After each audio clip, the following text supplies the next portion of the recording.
So welcome everyone, and thank you all so much for joining this webinar on how to fund climate justice in the Asia Pacific region. My name is Patrick Brown. I'm the Campaigns and Operations Director with Equal Right, a UK-based global justice organisation working on economic and climate justice without borders. We are a founding member of CASCA, the Caop and Share Climate Alliance, a movement dedicated to advancing ideas and campaigns around the particular policy we'll be discussing today, which is Caop and Share. The purpose of today's event is to present to you a particular proposal for funding climate justice and hear from experts and advocates from the region on their thoughts on how it may align with their work. This webinar follows on from similar events Equal Right has hosted in Latin America and Africa last year, and it's particularly relevant given today is the launch of the Pay Up campaign, a coalition of Global South voices calling for a minimum of 5 trillion from the Global North as a down payment for climate debt. Equal Right is a small organisation and relatively new to the climate justice space with a growing global team. Since 2016, we have been working on a global vision to fairly distribute the wealth generated by the global commons, whilst also addressing social, environmental and racial justice. Essentially, how we sustainably share our equal right of the planet's resources. I'll start off with some introductions and housekeeping then and do a quick run through on the agenda, which you can see hopefully here. So first of all, if anyone would like to avail of translated captions, they're available throughout the webinar. And can enable you to read live captions in your own language, and they can be turned on by clicking on the More button on your Zoom screen, and there's a button on the bottom right to select captions, show captions, and then select your preferred language. Please do use the chat function as the audience to introduce yourself, your name, where you're from, any organization you represent. It would be great to hear from you and to know who's listening in. And you can also use the chat to make any comments, ask any questions that you have for the panel, or indeed share any resources that you think would be interesting or relevant to the discussion. The webinar is being recorded, and a recording of it will be issued to everyone who registered via the Eventbrite link. There will be an opportunity for a more formal question and answer session at the end of all of the presentations. But please feel free if you have any burning questions and you want to get them out there, put them in the chat, and myself and Zainab, who is our Asia Pacific Regional Campaign Manager, will do our best to collate those and direct them towards the panel. So I'm now going to hand over to Zainab, who will begin our presentation on Caop and Share. Thank you, Patrick. Thank you everyone for joining today. So to start this presentation, we are going to talk about the climate crisis, specifically in the Asia Pacific region. Asia Pacific region, a space which is known for its diversity in culture, economies, and ecosystem, is one of those regions who is uniquely vulnerable to the impacts of climate change. From small island nations to large coastal cities, the effects are widespread and varied. Coastal and island nations such as Maldives and Pacific Island states are facing existential threats due to rising sea levels. This leads to loss of land, displacement of communities, and threats to freshwater supplies. There have been rising cases of extreme weather events such as typhoon, floods, and droughts. The rich biodiversity of the Asia-Pacific region, including the coral reefs, rainforest, is also under threat. Talking about the economic impacts, the Asia-Pacific region, the economies here are heavily reliant on agriculture and fisheries, which are particularly vulnerable to climate change. There have been rising cases of health issues, heat-related illnesses, vector-borne diseases due to climate change. Asia remains the world's most disaster-hit region, with 2023 recording a record number of casualties and economic losses caused by weather, climate, and water-related hazards. Can we move to the next slide, Patrick? So we know that we require mitigation efforts. There is a strong need for reducing greenhouse gas emissions through renewable energy adoption, energy efficiency, sustainable transportation solutions. And at the same time, we also require adaptation strategies. Communities need to adapt by building resilient infrastructure, improving disaster preparedness, and protecting natural barriers like mangroves and solar reefs. So the question arises is who will be paying for this crisis? Who will be paying for the damages that have been caused and the adaptation? Can we move to the slide back, Patrick? Yep. Sorry, forgot about Can we that. move back to the slide? I've just realized the Yeah. chat function is disabled for people attending. Apologies for that. I'm trying to figure out how to put it back on. But if I can't get it going, then just put a question. You can use the Q&A just. Can we move to the previous slide? Yeah. This one?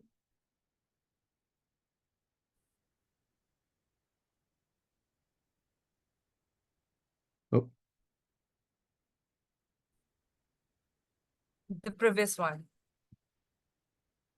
So as per IMF, there is a requirement of $1.1 trillion a year for the loss and damage and adaptation and all these climate related solutions. And we still have a shortfall of $800 billion within that whole investment amount that we require. So there is a need for innovative revenue creating and generating models to pay up for this crisis. Can we move to the next slide? Yeah, so with the call for a 5 trillion annual figure for climate finance to be included within the NCQG, which is the new collective quantified goal, which is being negotiated these days and on the lead up to during COP29, there is a need for revenue raising solutions. And here, some of the attributes that we associate with these revenue raising solutions are as follows. Can we move to the next slide? These solutions and these financial assistance should not be debt creating and must rely on public grant damage. Again, we must not rely on false solutions such as offsets, carbon credits, and geoengineering. So if we look at the current climate negotiations happening, we realize that it appears to be stuck on who and where the money comes from. And again, there is an over-reliance on false solutions. And we have a potential solution to all these problems, which is cap and share. Over to you, Patrick. great. Thanks so much. Just trying to play around with allowing the chat here. But Zainab, perhaps you could have a look and see if there's anything you can do Sure. to make it happen. There's apparently a setting in the back end of Zoom, but doesn't seem to be coming up for me, unfortunately. So apologies, folks, but please do use the Q&A to add in any comments as well as questions. Okay, so cap and share. How does this idea work? What does it aim to do? There are a number of cap and share models that exist. This particular version that we'll be talking about today was created by Equal Right in collaboration with several global partners. The idea was first developed by our partner organization FASTA in the mid-noughties. And on the right here, you'll see the four core principles of our proposal: cap, charge, fund, and share, which I'll come to and elaborate on in more detail shortly. We recognize that cap and share is a broad vision, and the details and figures discussed here are changeable. However, the core principles, in our view, are necessary to achieve climate justice and avoid false solutions to the climate crisis. It's worth noting that throughout this presentation, we are talking about a global cap and share system and what that might look like, but we recognize that such a policy is some way off, and we have several ideas for how it could be implemented bilaterally or plurilaterally also, which I'll try to elaborate on if we have time. So first off, first component of cap and share is the cap. A cap on the maximum amount of fossil fuel that can be extracted is integral to keep us within planetary boundaries, as is lowering this cap each year, reducing the amount of extraction allowed until no new fossil fuel is dug up. Our proposal has zero extraction achieved within around 50 years, but the level of the cap and how quickly it reduces would be set by international agreement and informed by climate experts depending on the world's remaining carbon budget. Companies would need to apply for permits to extract fossil fuel within the limits of the cap, and the cap would be legally binding with strict penalties for any fossil fuel companies going over the cap. This sets cap and share apart from cap and trade policies, for example, which simply aim to tax overuse above the cap. And there would also be no offsets allowed against the cap in our model.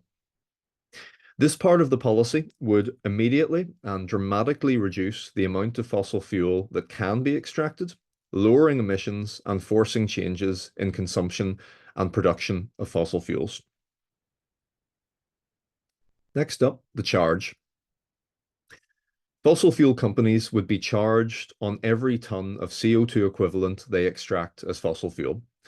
Our model considers a cap at 2022 extraction rates, and that was around 36.3 gigatons per year, and a charge on that of $135 per ton, increasing every year by 16%. This delivers just under 5 trillion in its first year of operation alone, assuming that all permits are used. And we would expect fossil fuel companies to use all available permits, at least in the initial few years of the policy, given that extraction has only increased since 2022, and that the charge would increase over time, making it more and more expensive to extract. We set this figure in line with some of the higher carbon taxes out there. Obviously, this figure could be adjusted upwards or downwards. We also advocate for a permit system which could prioritize companies with clear decarbonisation plans and deprioritize big polluters or those with the worst ethical standards. Another option could be to auction the permits, perhaps with a baseline price per tonne. We selected a fixed price per tonne in our proposal to help illustrate the potential revenue that this policy could raise, as under an auction system, the price has the potential to fluctuate significantly or even potentially risk oil cartels banding together to deflate the price. Third, the fund.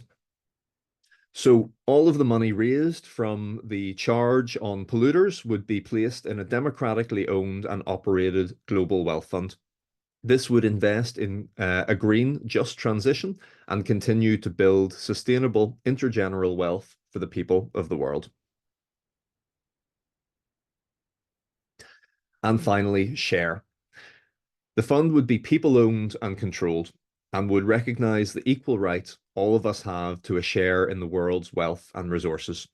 As such, we advocate that a portion of the proceeds from this fund be shared as a universal cash dividend, which could eliminate global poverty by 2050, help individuals deal with the costs of the climate crisis and any potential spikes in energy costs, and represent necessary and long overdue reparations to the global south for climate debt and centuries of exploitation. We also advocate for at least 1 trillion of the money raised annually to go directly to climate grants for mitigation, adaptation, and loss and damage for developing countries and MAPA communities. The fund could also potentially pay interest to governments who show leadership by keeping their fossil fuel reserves in the ground.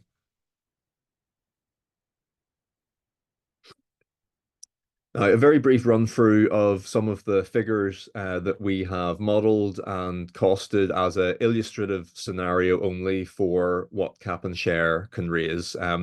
We modeled several other scenarios with higher and lower caps and higher and lower charges per ton of CO2.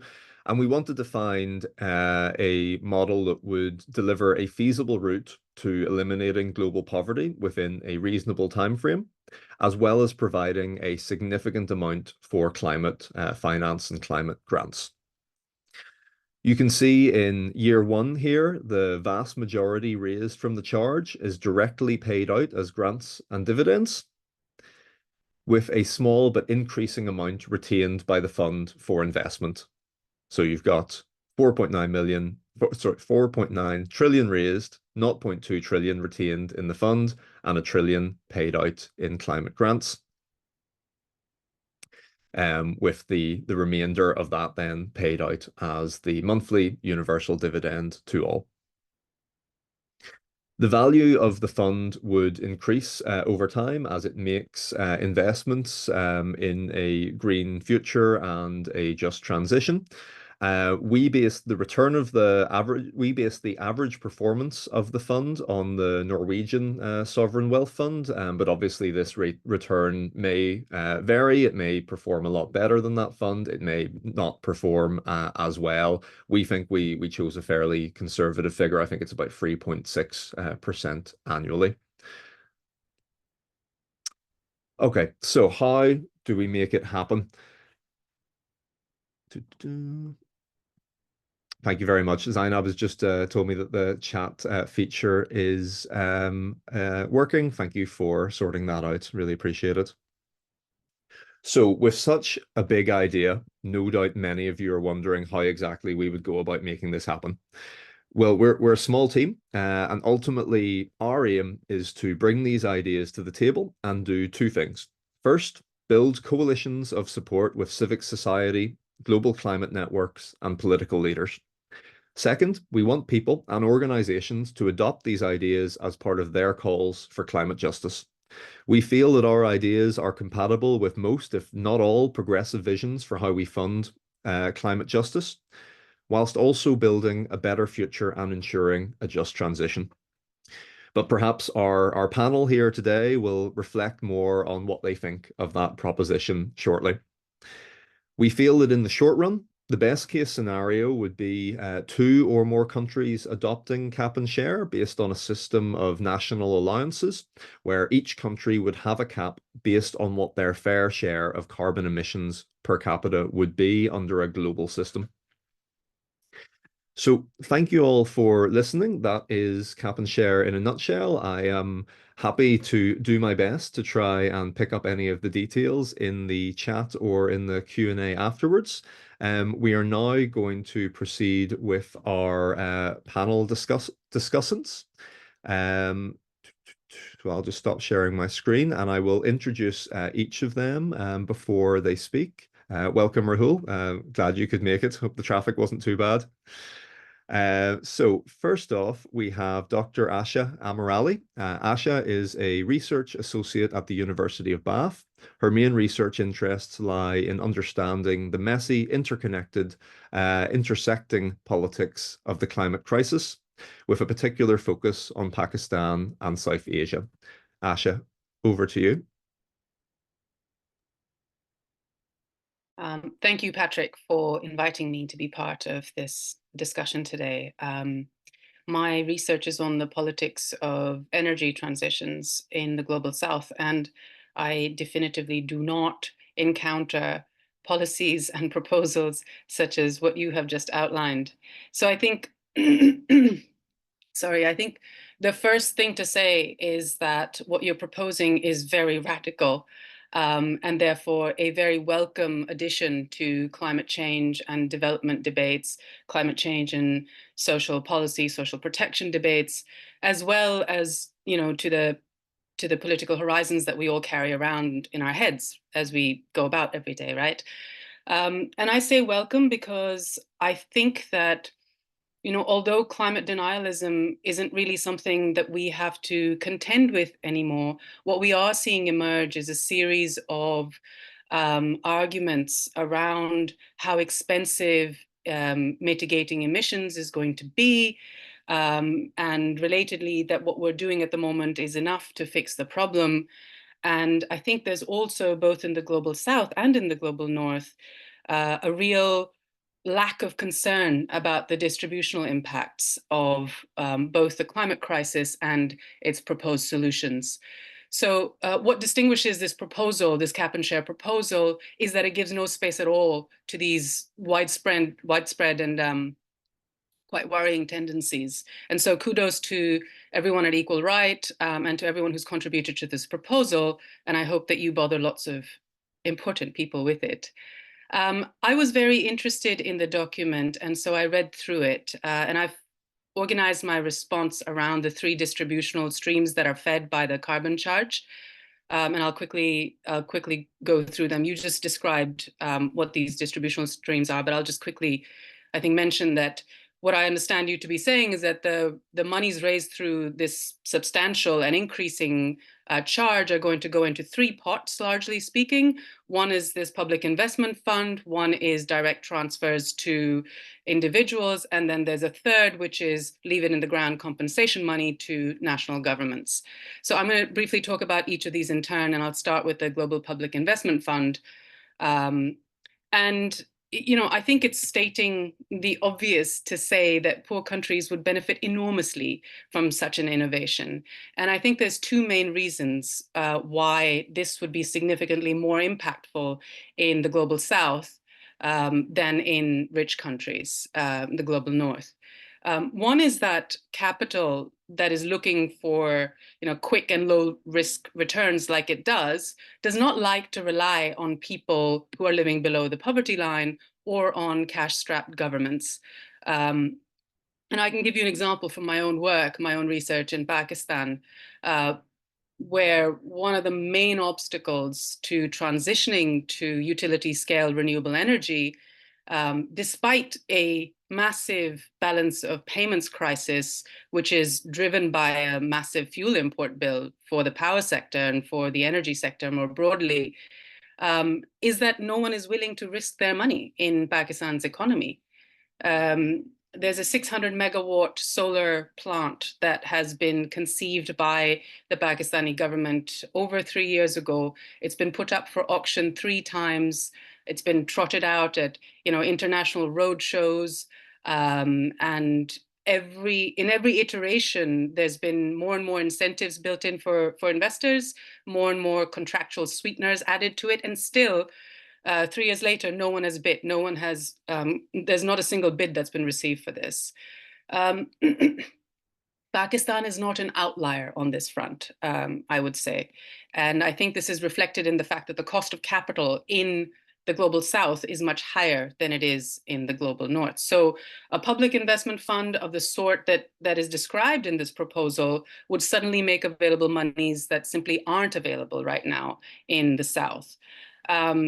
Related to this is a second point, which is that we are currently in the midst of a terrible debt crisis, in which there's over 100 countries at the moment that are spending approximately half of their national budgets simply on debt servicing. I don't think this is talked about as much as you would expect given the scale of this crisis. But just to give you the example of Pakistan again, in this budget 24-25, 40% of the national expenditure has been allocated to debt servicing. 20% has been allocated to defense spending for this overblown, overfed, perpetually in power military that we have. And then there's 3 to 4% left for what's called development expenditure, which lumps together everything. It's got housing, transport, infrastructure provision, health, education, social protection, everything.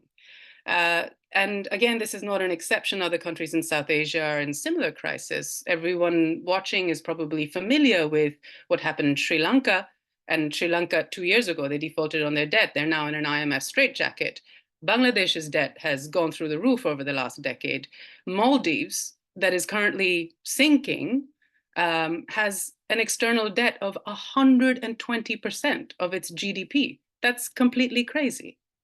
So in contrast to this scenario of like what is basically fiscal suffocation, where governments don't have money, which even if they had the intention to do something, even if they had the plans to meet social needs, they simply don't have the money, and this fund would make available money. So anyway, I want to come back to the intentions part in a minute. Before I move on from the fund, though, there's one quick thing that I wanted to say, which is that I think I'm slightly unclear on what the authors of this policy think about economic growth and the issue of economic growth and the necessity of transitioning to a post-capitalist social order. Okay, because I think while there's obviously a commitment to decarbonized needs-based production in this policy, I sense some ambiguity around the role of growth. And I get this sense from the fact that no other material caps are proposed in this policy, and the Norwegian sovereign fund is being used as a kind of model on a 3-point something compounding growth, which implies growth, compounding growth. I don't know, maybe this is because the issue of growth is considered to be too divisive or too polarizing, but we can talk about this maybe later in the discussion. But there is a growing understanding, right, that human flourishing is incompatible with continuous economic growth. Even growth that is as extensively regulated as described in the document. Because climate change is caused by CO2 emissions, and that's one part of the crisis that we're facing, right? I think everybody watching knows that the others are related to the health of our oceans and to biodiversity, etc. So these threats have been brought into existence by nothing other than capital's relentless drive to expansion. It has to grow to survive. And I don't have time to go into this right now, but our violation of sustainability boundaries is a direct result of the ideological conflation of progress with growth over the last 200 years. So in the global north and in the global south, and I think that this is very tricky, but I'd love to be able to talk about this later. I think progress has to be reimagined as sufficiency and well-being. It has to be unmoored from growth. Okay, anyway, enough on this, enough on the global fund. I want to quickly move to individual payments and then the compensation money. I am very strongly in favor of the combination of individual cash transfers with the collective public investment that is envisioned. I think this is one of the very big strengths of this proposal, because cash transfers have been shown to be very effective in improving well-being in a wide diversity of contexts. And I think that for countries in the global south in particular, direct transfers are very effective because of the low levels of public provision that exist, and also the predatory and rentier nature of states, of many states, right? And the particular ways in which patriarchy and caste and ethnicity, etc., operate. So giving poor people unconditional, or giving everybody unconditional cash grants is one of the most effective and dignifying developmental measures that I think we can undertake right now. And in combination with a collective public investment fund, we can then both have, fund the things that need to be done at scale, while also allowing people to make their own decisions about what they need to do, which is they are in the best position to do so. So the compensation scheme, I have to say, I'm slightly more skeptical about, because the idea of the Pakistani state today, for example, unconditionally receiving billions of dollars to do as it pleases on the basis of there's 184 billion tons of very dirty coal sitting underneath Pakistan's territory right now, which I'm sure, it would say, okay, these are our reserves, and on the basis of this is what we're owed, which would be a large amount of money. I think we don't have a precedent for what happens when you give the Pakistani state or the Bangladeshi state or even the Indian state this kind of money unconditionally. My guess is that I wouldn't trust these states with this money. I think a lot of the money would go to places that wouldn't necessarily be meeting social needs, and indeed would probably be repressing and manipulating challenges to the state. But I also see the necessity of getting countries on board. So again, this is something to park and to discuss. The last thing I'll just touch on then is governance, because I'm guessing I'm at time or close to time. And I think the biggest sticking point of this proposal with those who are in charge of running the world at the moment is the question of sovereignty, is the question of who has the ultimate decision-making power, right? Because substantive democratic control of the sort that you've envisioned is not about to be surrendered without a massive fight. And I think, at least in South Asia, we don't have the necessary breathing space and the necessary organizational and ideological coherence at the grassroots level, at the regional level, definitely at the national level, to be able to put much up, to be able to fight this right now. So, you know, the question of why this is so, why the left is so weak in this historical moment is, again, that's something to be talked about. Other people can talk about this better than I can because they're on the ground in these places. But just to loop back, I think that policies such as Caop and Share, and I read the whole document with great interest. I think policies like this are that do the work of radical imagining, right? They're necessary for the invigoration of left politics in the South and in the North, both. And so I'll just end with that, which is to say that the struggle is as much about ideas as it is about the control of resources. And so proposals like this need to be dragged into as many conversations as possible. And I really hope you find those 2 countries or 3 or 4 to sign up to this, to show us, you know, what this can do. So thank you. Wonderful. Thank you so much for that, Asha. That was fantastic and pretty much to time as well. So thank you. There's a number of reflections and questions you've raised there that I'll try to come back to at the end as well. But please do pull me if I miss any of them. So next up we have Cato Awikia. Cato is a Tuvaluan citizen who has found love for his country in the details that make it unique. He is a passionate climate campaigner and the national director of Saving Tuvalu, one of his country's most influential environmental organizations at both local and national levels. Cato, over to you. Thank you very much, Patrick. Aloha, everyone. My name is Kato Wikia. I'm from Tuvalu. Tuvalu is the 4th smallest country in the world, and right now I'm in Australia. We came with my wife to support her with her studies. She studied lab technician. I'm a storyteller, a musician by profession, and before everything happened, become a climate activist. I love music and rugby. I play rugby a lot at the beach when I was young. So when I was growing up in Tuvalu, when I was 12 years old, playing with my friends rugby, and then my parents had to move to Fiji because they had to study. When I came back from Fiji after 3 years, I found that the beach that I loved playing rugby on has disappeared. And in my life growing, I was like, hey, what's going on? Like I had no clue what is climate crisis. We lived in Tuvalu with a lot of adaptation. We got used to the lifestyle there, and my friend told me that the beach has washed away, the waves swallowed it.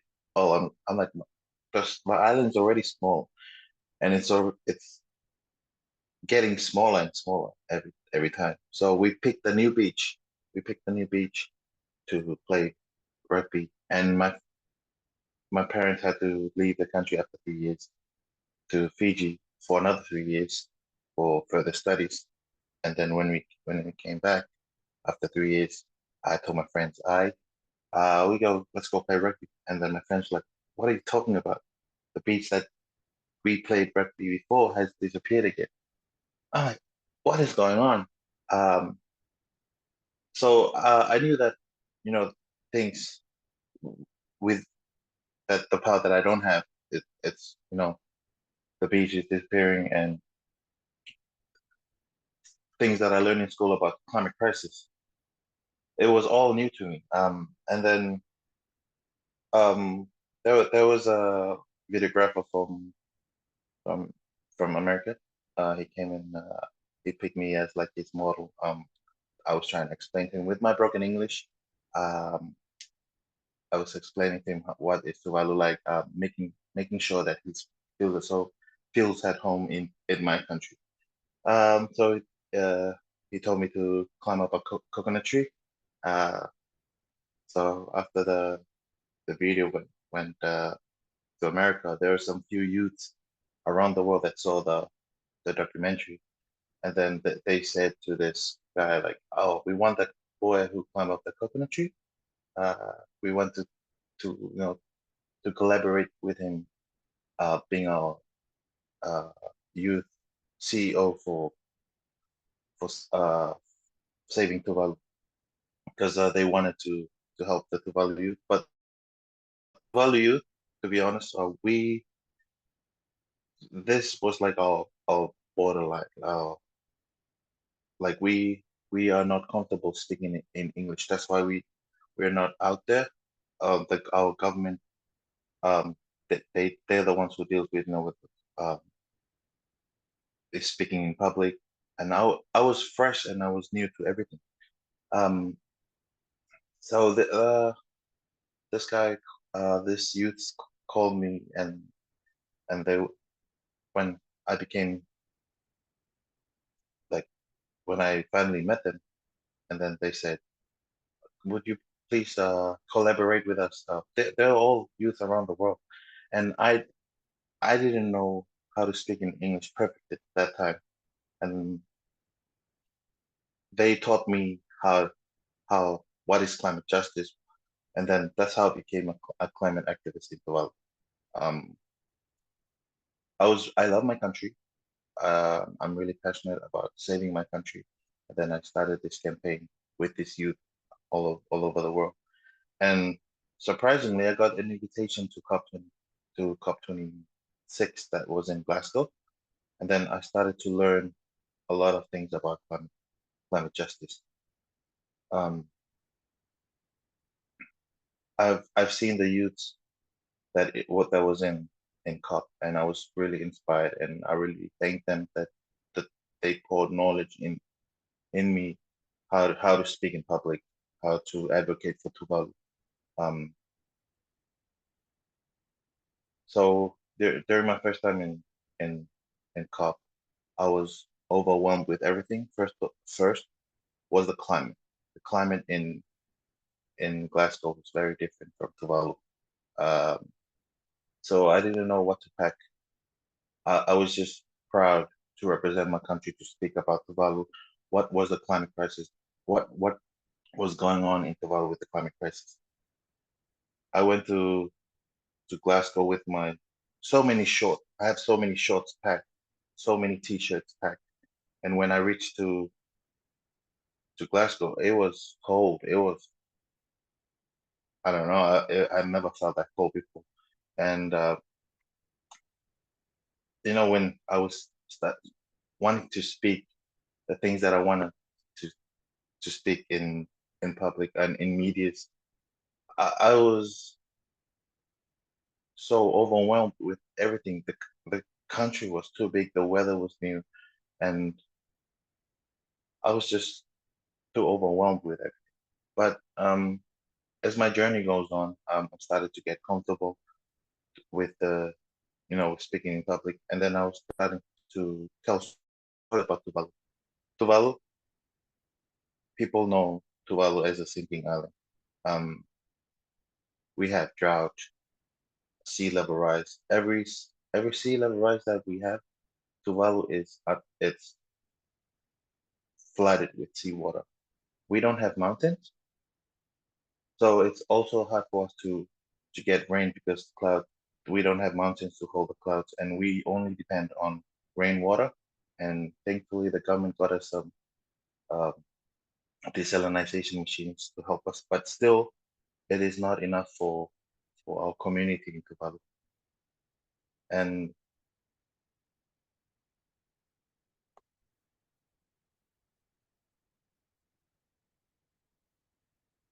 when the when when I was back at home, I see a lot of that my people suffer a lot from this. The things that we didn't do, which I understand later, that I thought it was just a lifestyle for us, you know. But seeing the things that the climate crisis does to our people, that we suffer, and my people didn't even do or contribute much to it.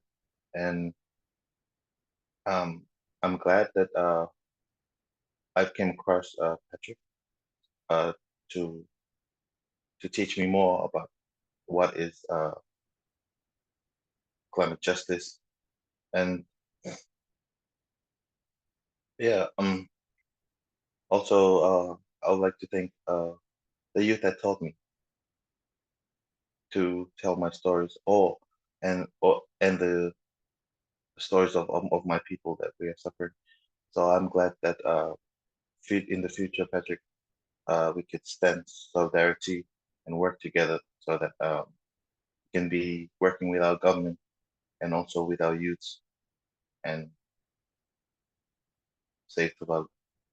If there's any more question in about Tuvalu, I would be love to happy and tell more stories. I have an Instagram with a lot of Tuvalu stories that I want to share, and also in the Pacific.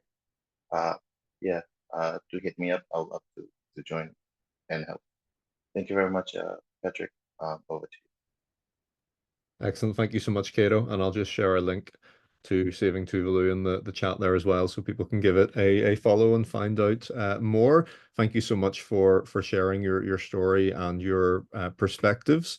Next up, we're going to move to Rahul Basu, who Rahul is Research Director with the Goa Foundation, an environmental nonprofit in India, and a member of The Future We Need, a global movement to make intergenerational equity foundational for civilization.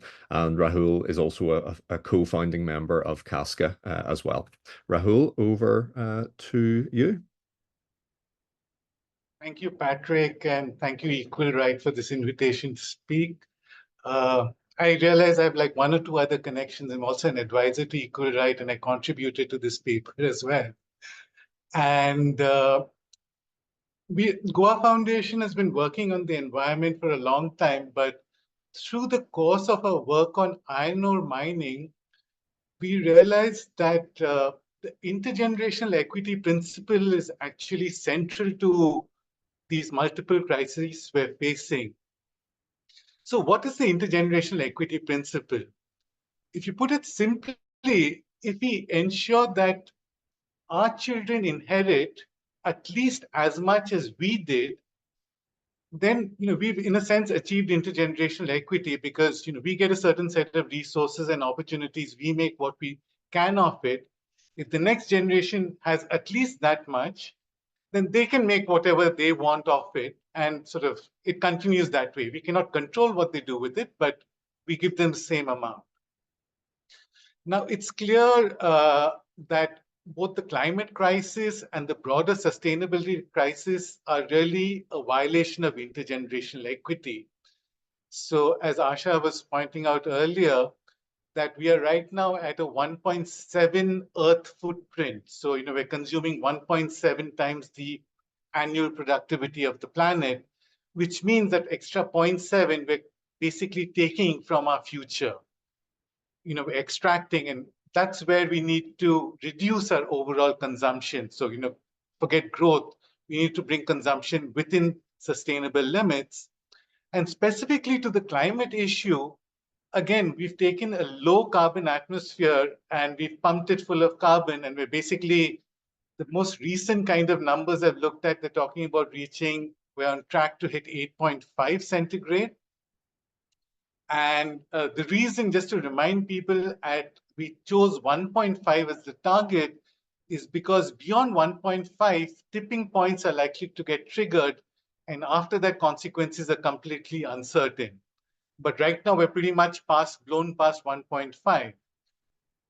So how do we think, and so I'm just going to bring it back from a future we need kind of a perspective, where basically our goal is to make this intergenerational equity principle foundational, because we as the present living find it very easy to steal from the future. Just to give you a simple example, in the COVID crisis, the rich and the poor clearly needed funding from somewhere. But instead of taxing the rich, the poor and the rich got together and took on debt, which basically the future will have to repay. So politically, it's always easier for the present to take from the future, because the future has no political clout at all. So unless we change that dynamic and make intergenerational equity and the rights of future generations prior to the rights of the present, we will not be able to get around this crisis. Now, specific to climate, how we think about it is, the mainstream proposal right now is at a national level, you have a carbon tax which keeps increasing and you pay it out as a dividend. And from our perspective, we see a couple of big issues with this. The first thing is that basically carbon lives in the atmosphere for hundreds of years. So you've created an intergenerational pollution. And if you're taking a certain carbon charge or a carbon tax and paying it out today, after 30 years, you've got the same problem, but there's no money left in a sense, which is why the whole fund is very important in the equal right proposal and generally the Casca proposals.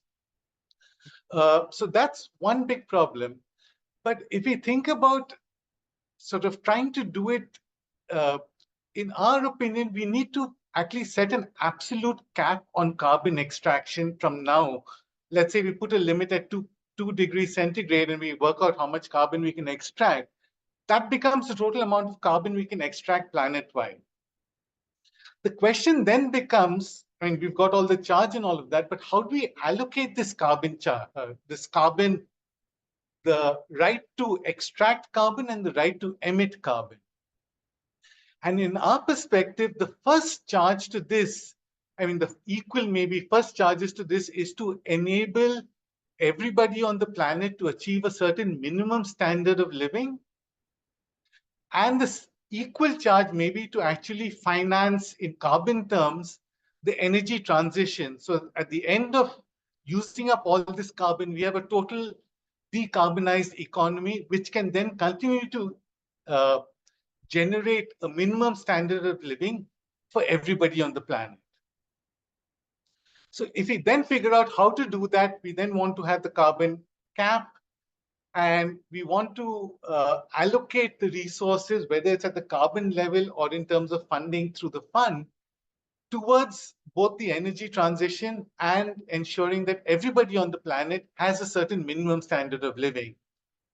And if there is any carbon left over in this kind of a cap scenario, it would be our submission that we should actually leave it for the future, not allow people to exceed a certain minimum threshold of living standard and go on private jets as just a very bad example.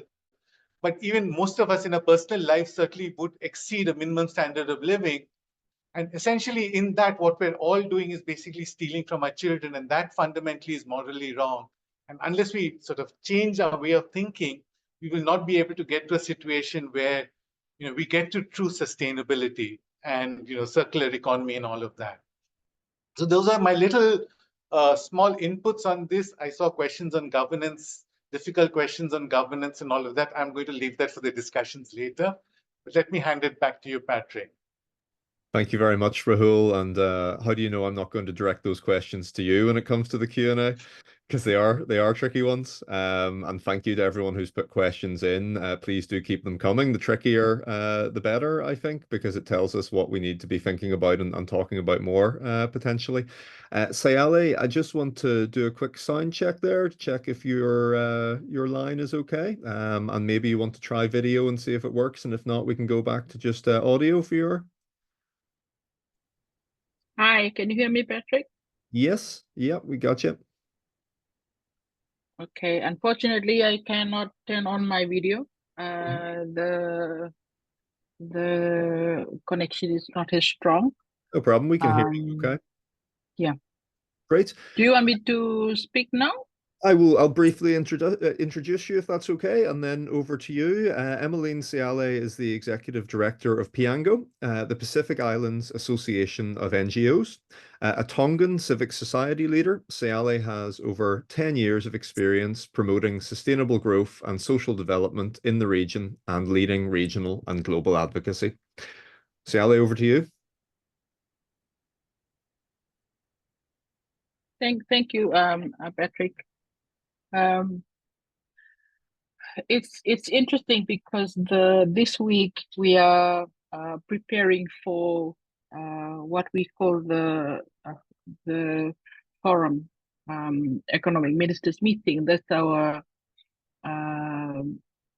ministers, the Ministry of Ministers for Finance across our Pacific countries. They usually come together every year and have their meeting, and there's an opportunity for civil society to have a dialogue with them.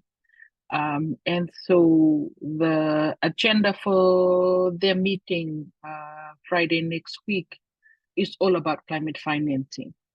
And so while we were sitting around with a number of our civil society in our Pacific region, trying to craft what kind of key messages that we are giving our leaders in terms of what should be the priorities of our region when it comes to financing development. When as our introduction, this for this webinar has highlighted the multiple crises that climate change is actually presented in our region, in the Pacific in particular, where very limited contributions to the whole climate change ecosystem. And yet we are faced with a situation where we almost felt like that we don't have the power or the means to negotiate when it comes to where there's the equity in terms of who should pay for all this crisis that we are now facing. And so what I'm reflecting on what I'm listening is quite interesting, although I don't feel like that I'm kind of qualified to talk about some of the in-depth sharing from this idea that has been presented, Patrick, and I just find that it's much more empowering to me to start thinking about that. But what I also reflected in our civil society put forward to the ministers of finance across our Pacific is the fact that the lack of alternative financing options that we call for, one or two or three things, and Oh dear. Sally's dropped off there.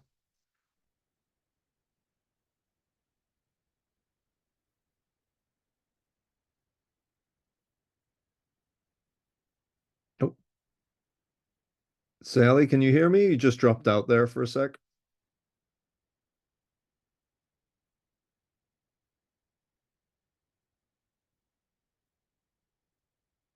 She's muted. I'll just ask to unmute. I see you're ready to go, Harjeet, if we need to move forward.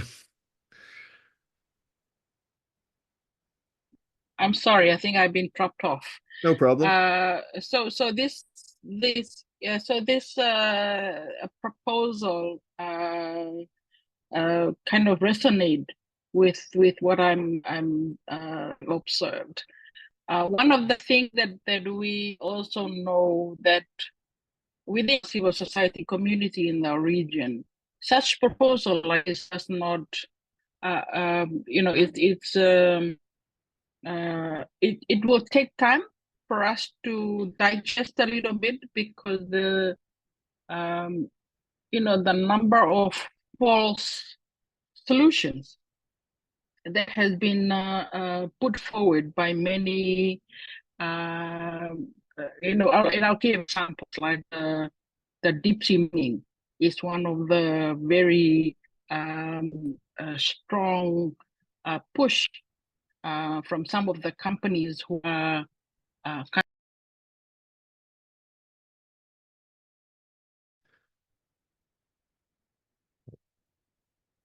Dropped off again. Just give it another moment. Hopefully it'll be able to sort it out like last time.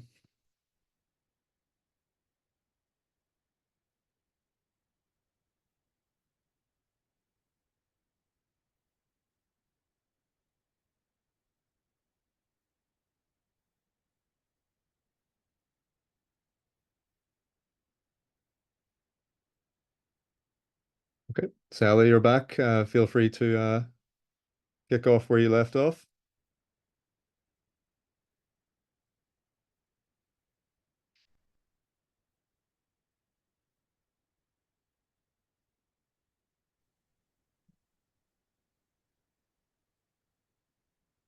Hi, Patrick. Maybe I'll just wrap up because I'm sorry, but my internet is just continuously to drop off. Okay, But what I was my last point was that the level of fear within the Pacific people in terms of accepting proposal that we may not have enough understanding and knowledge because of the many false promises that has been floating around. So it would be really an interesting dynamics to absorb. But just by listening to this, it's also empowering to see that there are people like your team and yourselves that kind of put forward, because that's what we need, some alternative that can actually generate more thinking in terms of what does that look like in our region if such a proposal can provide solutions, climate solutions, financing for our people in the Pacific. Thank you for the opportunity, Patrick, and my apologies for the poor connections.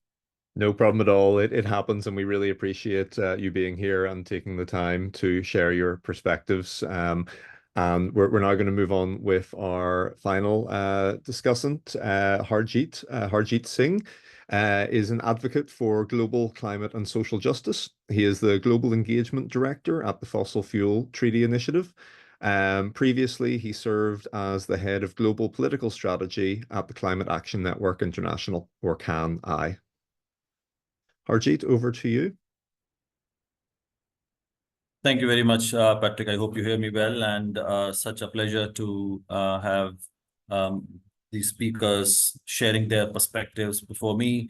And thank you for your and Zainab's presentation on this very idea. Before I say something specific about this piece and the larger finance issue, let me briefly introduce the Fossil Fuel Non-Proliferation Treaty, and people will be able to understand the connections between the work that you are doing and how it really fits in. So for those who do not know, Fossil Fuel Non-Proliferation Treaty Initiative is a campaign that demands a treaty to phase out fossil fuels in a just and equitable manner, which should be complementary to Paris Agreement.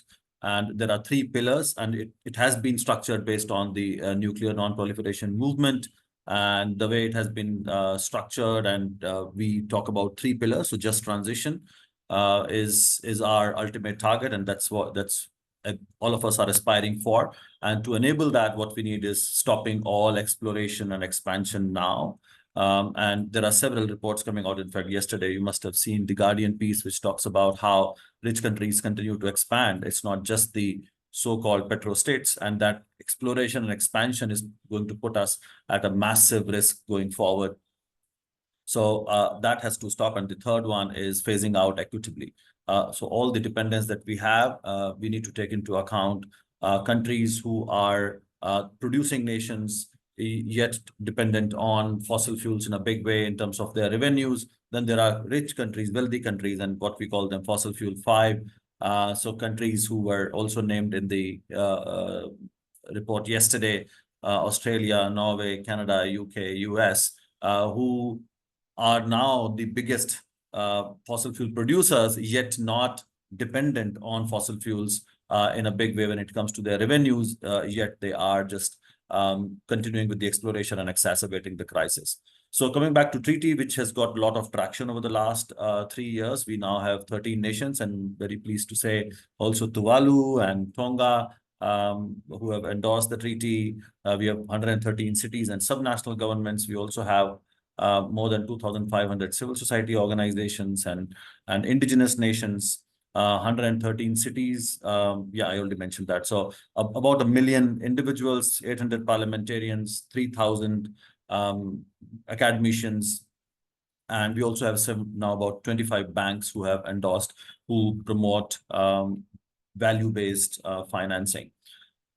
So if we really want that treaty to be enabled, what we need across these three pillars is international cooperation and solidarity. Without that, we will not be able to help countries who are dependent on fossil fuels, both for revenues as well as energy. So how do we make sure that the international cooperation and solidarity is provided? And that's where this whole idea of Caop and Share really fits in on looking at various tools that can help. So finance is such an important part of this ecosystem of action that we would like to see moving. And of course, we also look at it from the perspective of reparations as it has been presented.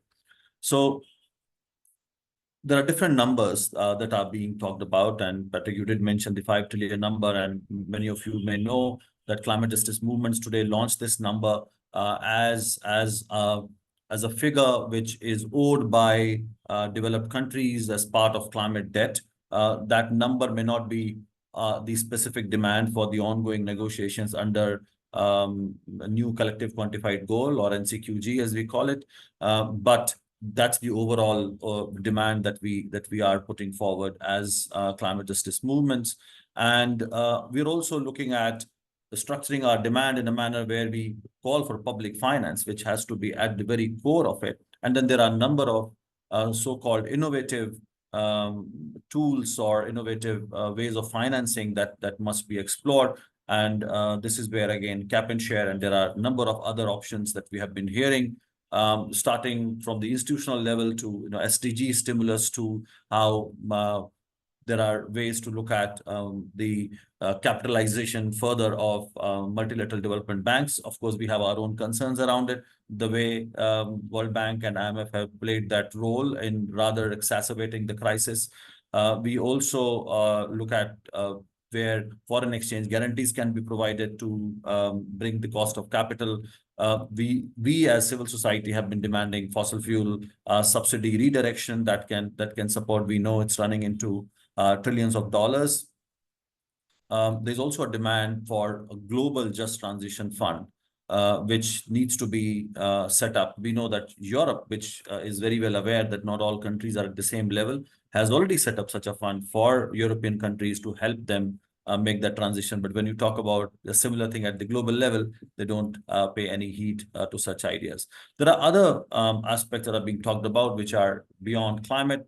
We know the conversation on UN tax convention, which is being championed by the UN, civil society and Africa group. There's also a global carbon tax that's being talked about, led by African leaders. There's an old idea of Tobin tax by academia, government, and civil society.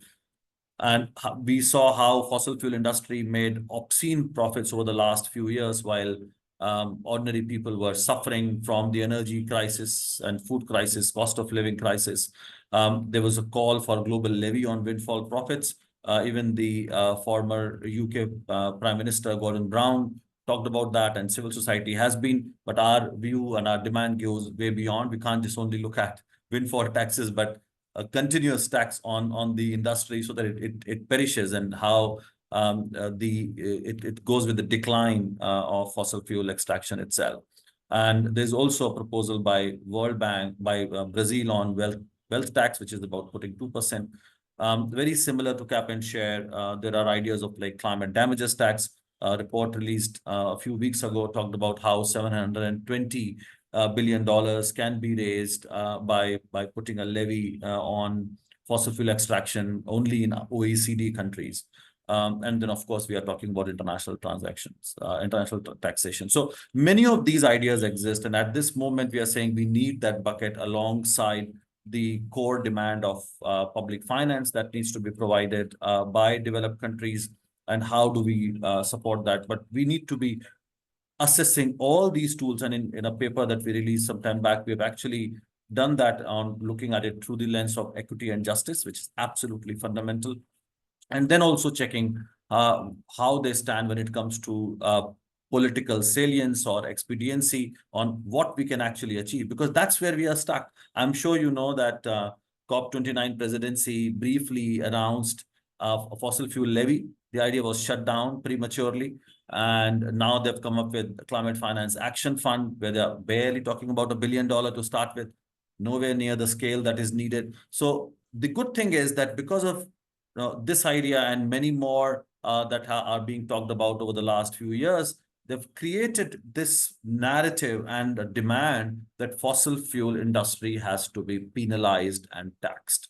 So when you hear this conversation, one thing that we should acknowledge and also kind of celebrate, in quotes, that's our success of how we have been talking about this idea. It's not governments, it's us as civil society which has socialized this, and now it is getting some traction, of course, nowhere near where we need to go. So the important aspect, and I'm going to go beyond Patrick, the idea, it's now about how we get it. So ideas like these and many more that have been talked about, how do we bring them together and support each other to call for that scale of finance to be mobilized through these tools and measures. And that's where we need to generate that kind of political will that is needed. Because while the idea is being talked about, it's not getting any traction when it comes to operationalization. I have been at the very core of the fight for loss and damage fund. And we know it has taken us years, and still we are trying to put together the fund and make sure that the scale is good enough to help people. So as we proceed to COP29, and of course there's G20, and before that UNGA, how do we look at more backwards and see what can be achieved using some of these milestones, and also put them in the perspective. And I agree with Asha, what she was saying. We cannot just talk about increasing fossil fuel production, or what Rahul was saying. We need to look at it from the perspective of intergenerational equity. So from that perspective, we need to redefine growth, we need to redefine progress. We are already talking about degrowth. So I think there's a lot that needs to be done alongside the whole finance work, so that we are not talking about a mindless growth or more mindless so-called clean growth, which we know is just a fallacy. It's not going to happen. Thank you. Over to you, Patrick. Wonderful. Thank you so much, Harjeet, and thank you to all of our fantastic panelists this morning or this afternoon or this evening, wherever you are dialing in from. We now have around 15 minutes remaining for a Q&A session, and thank you to everyone who has already put questions in the Q&A box, and to some of our panelists or participants who have answered some of those questions. I'll do my best to pick up on ones that maybe haven't been addressed as yet. I'm also going to take two pre-submitted questions from Reinhard. Thank you for these, Reinhard. The first one was, what would the implementation process and organization of a basic income at the global level look like? So I'll take this one. I got that you were talking here about distribution mechanisms of the basic income, and that's an area that we recognize more research needs to be done on, particularly how we would distribute those cash payments in the global south with high levels of limited financial access and unbanked populations. The payments would be made by the wealth fund or an appropriate related body set up specifically for distribution of the dividends. The key challenges, as we see it, are A, enrollment. You would need some form of unique ID for all citizens who would be receiving the dividend, and that would be logistically challenging, and also very challenging in the case of more difficult countries to work within. Asha made the very good point around, some states and how they may use the money, and worries there around gatekeeping and how the money would be used. And I think that is a very good point if you were working within national databases, for example, to distribute this money instead of an international database. And second, distribution.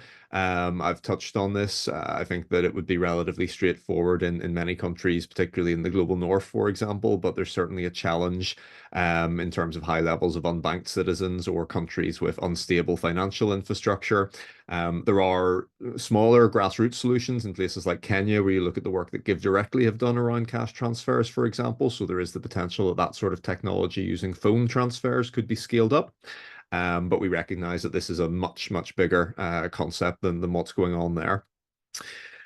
We also do recognize that if you had a union of countries implementing Cap and Share, there may be some that refuse to take part in the dividend aspect of it, and it may be impossible to make them do so. So I think you need to find some ways to deal with that and reach compromises on that potentially as well.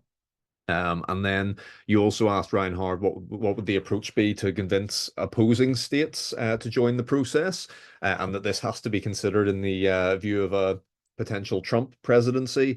I think that it's ultimately likely, very likely, there will be holdouts on the Cap and Share, whether that's a few countries or a union of countries or a global scheme. And particularly the US and maybe Gulf states might be most likely to hold out and not engage.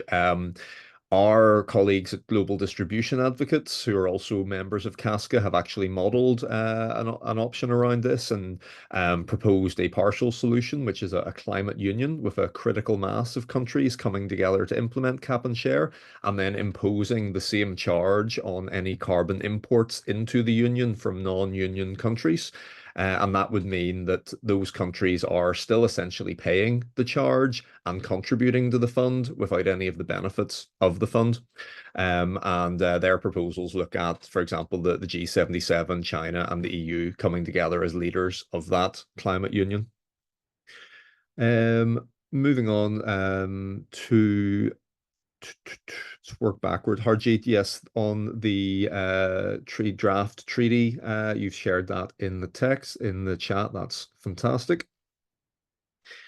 Eva had a question around financing climate change mitigation. What measures can we implement to ensure that these funds are effectively allocated to the right projects and resources and reach the communities most in need across diverse regions? So again, this is this issue of, is it paid out to governments? Is it paid out by some sort of international body? Or how do we ensure that the money gets where it needs to go? Keen to hear any thoughts on that from the panel rather than me just answering the questions, but I'm happy to if needs be.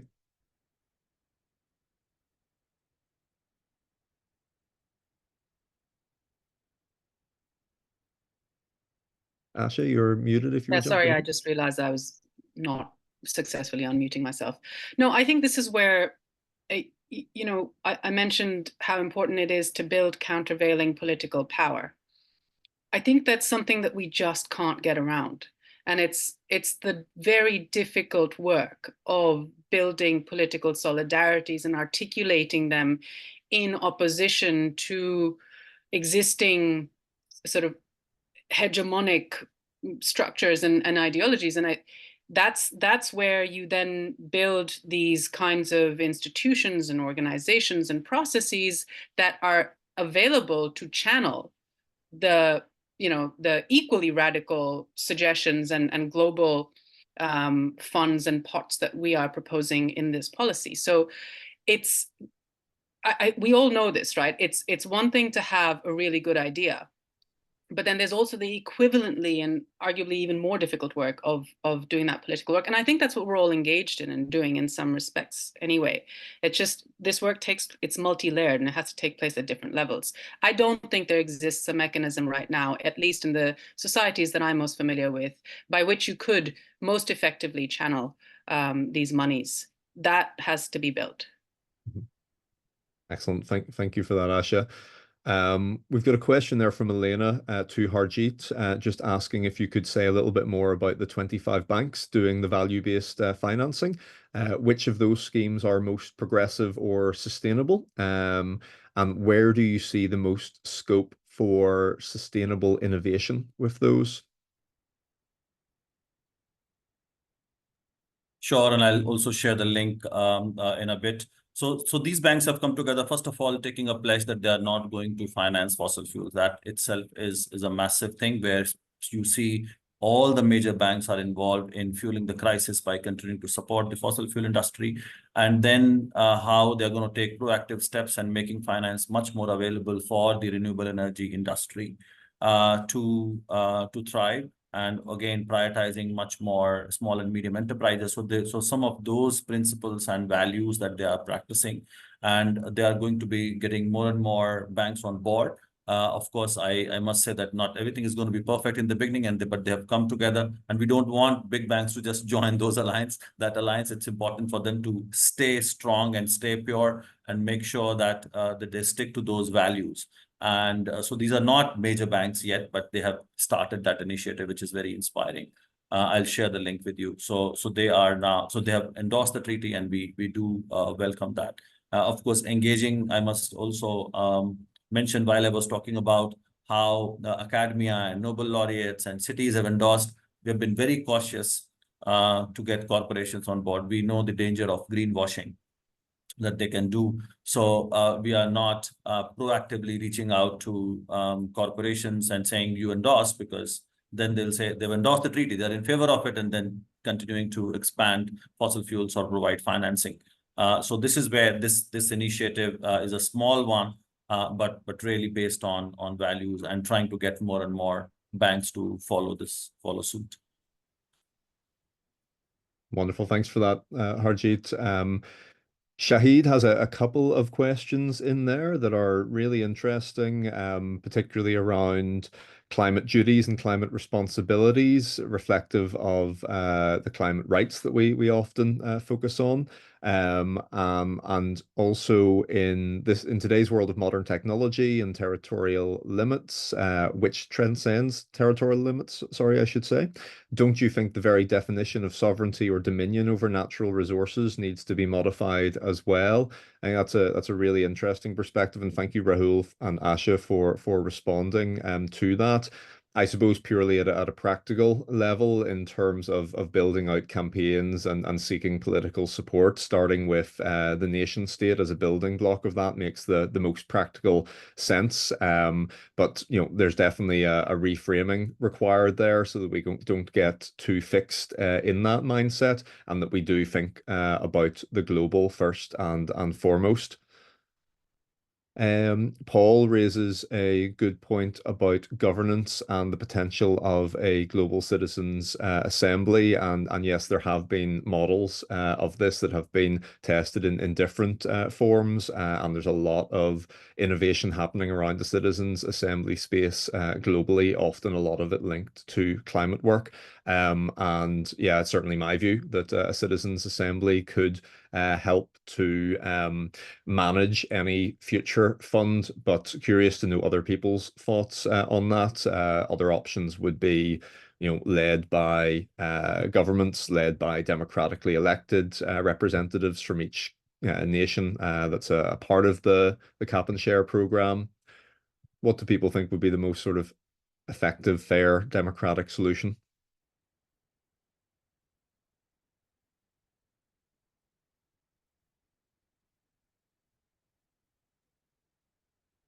So I am not someone who, has spent that much time thinking about or doing this kind of direct democracy, but it seems to me like it's one of the best proposals we have at the moment, and we've seen it work in numerous instances. You're right that increasingly they're more and more climate focused. So there's a UK National Climate Assembly, and the example that's most often given when talking about the success or the impact of these kinds of citizens' assemblies is that of what happened in Ireland, which, in Ireland, it was a people's assembly, a citizens' assembly that overturned the ban on abortion and legalized it again, in a very conservative, that emerged from a very conservative past. And then this was taken up by Parliament, and this decision, and so we have instances of when we've seen these work really well.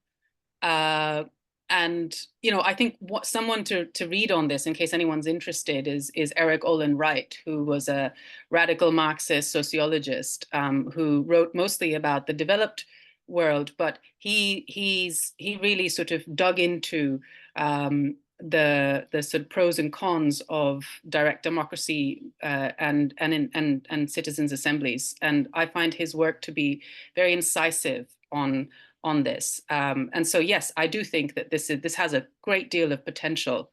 There are limitations around what it can do as well, because randomly plucking people out and then putting them in a room and then educating them and then asking them to make decisions, there's people that are missed in that process. There's there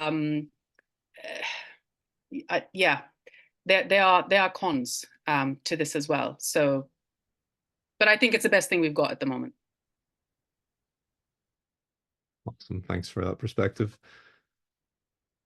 And Asha, no one's picked up or answered directly, I think, the thorny question around economic growth, but should give it a go, I think, to close out. And I suppose, I mean, my view is that you require a process of contraction and convergence, contraction in the wealthy global north and convergence in the global south. I think that most people would recognize that there needs to be an increase in living standards, and that is going to require a certain amount of growth and economic activity to enable that in the global south, and that the process of giving cash grants and climate grants as well will result in that activity and will spur growth in those regions, but that needs to be bounded growth. It needs to be, I know that,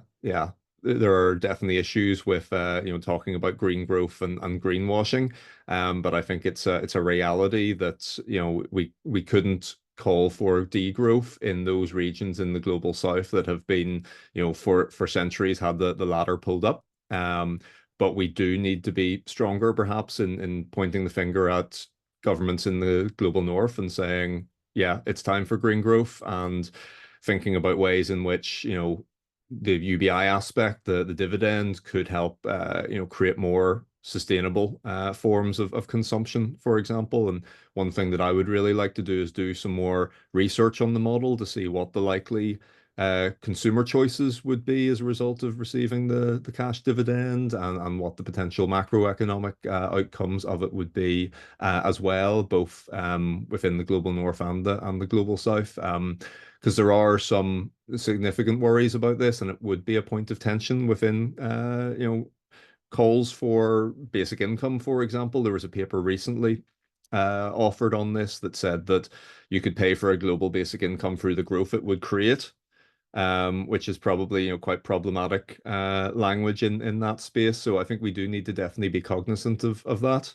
What do you think of that response? So I think it's important to distinguish between growth as sort of an empirical, something that happens, and then growth as an ideal or an objective, something that we then, when we start equating the idea of development or progress with constant growth, that's where the trouble begins, right? That's where the trouble is.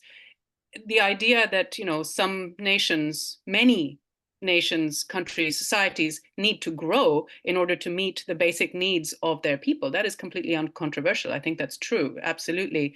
But even in these countries, I mean, you look at India, you look at Pakistan, you look at the way that, you know, there's India shining, and the idea that there's just this, we're on takeoff now, and takeoff means, you know, this rosy picture of forever just increasing our standards of living. That's that has to be challenged also in the global south, while at the same time saying, yes, growth to serve social needs, yes, growth to achieve particular standards of living, yes, but not growth in perpetuity for the sake of growth in the way that history has shown has happened over the last 200 years. Yeah, excellent. Yeah, no, very much my my view as well. Okay, we're at the half-past mark. Unless there's any final comments or questions, we'll close up.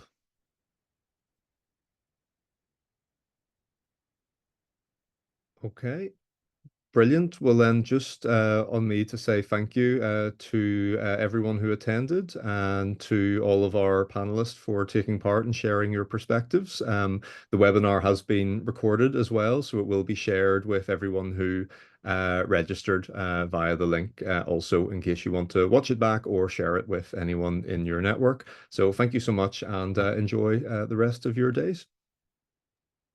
Thank you, everyone. Bye-bye. Thank you. Bye-bye.